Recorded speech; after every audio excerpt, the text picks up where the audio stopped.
Mulane kondang Andi TB kan Andi telek to janine. Telek bebek nek niku. Wong kok iso. Aku nek karo Pak Kolak ora pati akrab, Mas. Lah akrabmu karo sapa? Putrane Pak Kolak, Mas Aldo sing dadi carik. Loh, sing asta carik kan Mas Aldo. Lah aku nek karo Mas Aldo iku ora tau basa-basa. Langsung tak takoni, "Ning ndi, Rek?"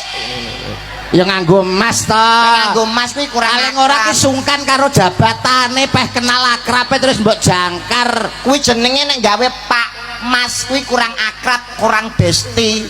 Lah nek akrab langsung celuk, "Rek, ning ndi, Rek?" Ora nganggo emas. Ora karo kami tua ya ngono. Piye? Aku nek nyeluk Pak Kasun, Pak kami tua ora tau. Lah piye? Langsung, "Wo, wo." Saking akrabe. Saking akrabe. Upamane aku dadi carik, awakmu dadi kami tua ketemu. Aku kami tua. Aku carik. Tak takoni ya. Rek, apa wae? arep ning ndi, Rek? Arep delok wayang wae. Numpak apa, Rek? Numpak sepeda motor wae. Motor apa, Rek? Suzuki wae.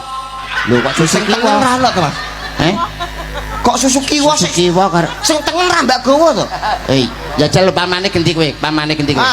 Wae Apa, Rek? arep nanti wae? Alah arep nonton wayang, Rek. Numpak apa wae? Numpak motor, Rek. Motor apa wae? Suzuki, Rek. Gak enak susu sapi ya karo Suzuki.